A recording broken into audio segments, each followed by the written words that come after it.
how they moved the ball in the first half of the game and the points and the production they had to show for it did not match up, and that's where they blew it.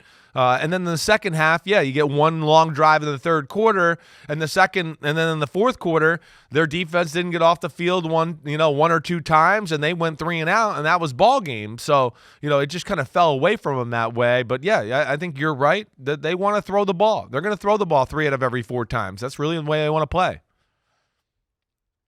And maybe they'll have a surprise for the Eagles tonight. Maybe it was a setup. Maybe they plan to run the ball. Maybe number 32. Ty Chandler will end up being the star. Maybe this is something that I'm trying to get the universe talk into existence. Just like manifest. Yes. All right. So the Eagles offense versus the Vikings defense. You mentioned already the fact that Brian Flores is there as defensive coordinator, and we saw what Bill Belichick was able to do to take some of the steam out of the Eagles offense last week. Maybe Flores picks up some of that stuff. Chris, here's my biggest concern about our guy Brian Flores, of whom we are both big fans.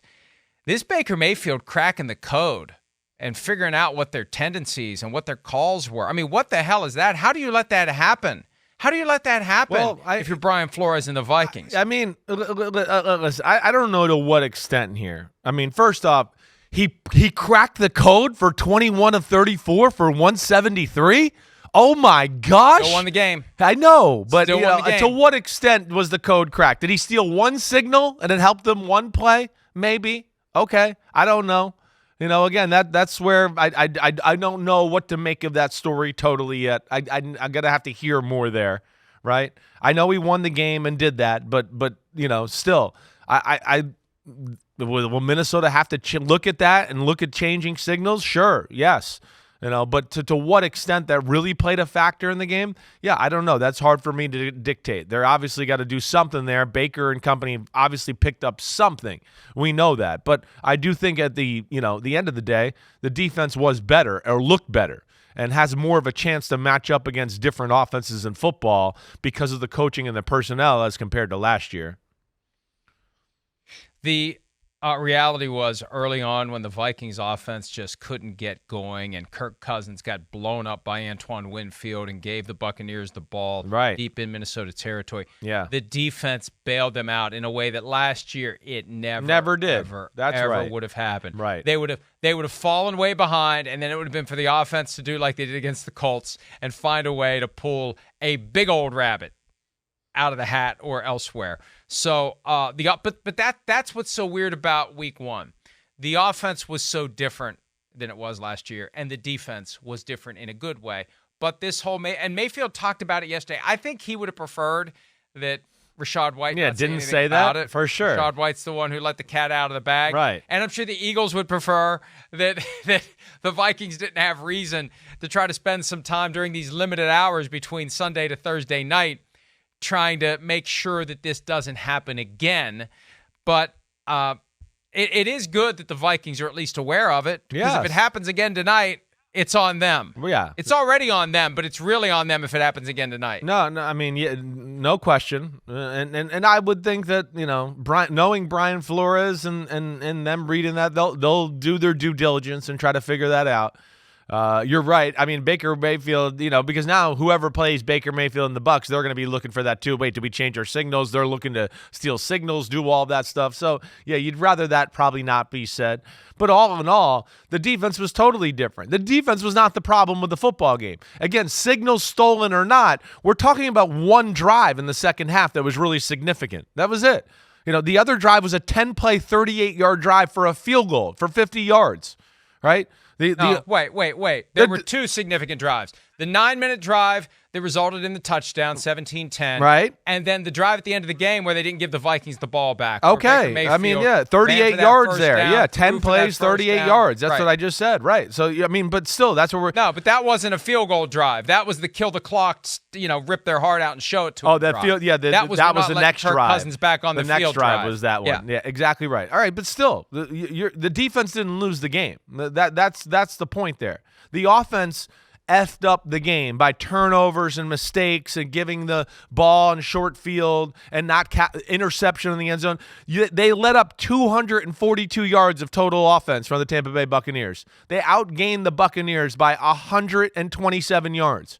There's nothing there statistically that says they shouldn't have won the game. They kind of blew it by making mistakes. Now, we know that if they play that way tonight against this team, absolutely not going to win the football game. But let's see. Flores, like you said, against that defense, right? Everybody in football has studied Philadelphia this offseason. So that's what's going to be interesting. Let alone Shane Steichen's not there. And he was special. We can't just swipe that under the rug. The offense did not look the same in week 1. It did not have the same flow and feel to it. So there is maybe some growing pains here, there a little bit. And of course, yeah, Flores and his pieces there, I think he's pretty creative. He can have a scheme and some ideas that can make life hard on Philadelphia's offense. Last week for the Eagles, Kenneth Gainwell had 54 rushing yards on 14 carries. He's out for tonight due to injury. Jalen Hurts added 37 rushing yards and 170 passing yards, only 207 for a guy who was an MVP finalist last year. No receivers over 100 yards. Ball was spread around, but yeah, it wasn't the offense we were used to. Now, look, they were up early. They were up 16-0, and they let the Patriots get back into it, and that ended up being a much closer game than it should have been. And they have to feel pretty good that they got out of there with a victory with the two new coordinators. They were outplayed, reality, as you said. They were outplayed. Anytime there's the bright new shiny object in the NFL, the thing that takes everyone by surprise, the next offseason, all the defensive coordinators are trying to figure out exactly what to do right to slow them down. And maybe Bill Belichick did give a blueprint. Now, you still have to have the players to implement it. That's right. But Brian Flores will be able to turn on the film and see exactly what they did. And, okay, maybe we'll do that. Now, since they were doing the quick turnaround, Bucs-Eagles, they probably spent a lot of time in the preseason, maybe even in the offseason once they saw how the schedule was laid out, getting ready for the Eagles and coming up with their own plan. The question is, how much will Flores change his plan based upon what worked for Belichick? And you only have 3 days to do it. It really is. It really does put a lot on the coaching staff. Oh, it does. You better make good decisions about how you're going to spend your time and not sit there and fret that you don't have enough time. You just have to go. From the moment that game ends, week 1, you got to go. And you got to focus on getting ready for the Thursday night game at Philadelphia. And you have to throw in the travel on top of it. That takes time. That takes away hours that you otherwise could be sitting at your desk watching film and grinding away. So it's a challenge. It's a challenge. And as you've said in the past, one of the reasons why Thursday Night Football at times isn't fun to watch, it doesn't work, is because the coaches haven't had the full opportunity to prepare the game plans and do everything that they would otherwise do on Thursday, Friday, and Saturday in advance of a Sunday That's game. right. Thursday night, a normal Thursday night in the NFL is coaches sit there and think and talk and go over how we going to score points in the red zone. Everything gets rushed, the whole process. Now, to your point, there is a lot of teams in football that even at the end of OTAs, they spend time on let's break down our first 3 games of the year. Right? Let's get a little bit, some paperwork in a file to kind of jumpstart us that way.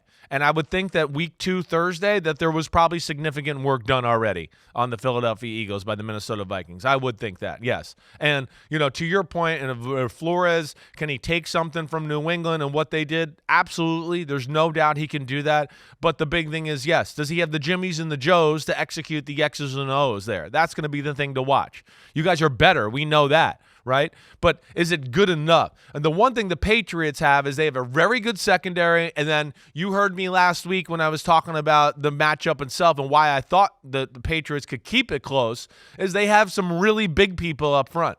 The Patriots got a long list of guys that are 310, 315, 320. So they're not going to be physically pushed around, and that gave them some wiggle room with some other guys. Your Minnesota Vikings defensive front's not as big as that. You got a pretty good group up there when you start to list up the names, but there's not a lot of depth behind it either. That's what scares me. To me, that'll be the key to the game.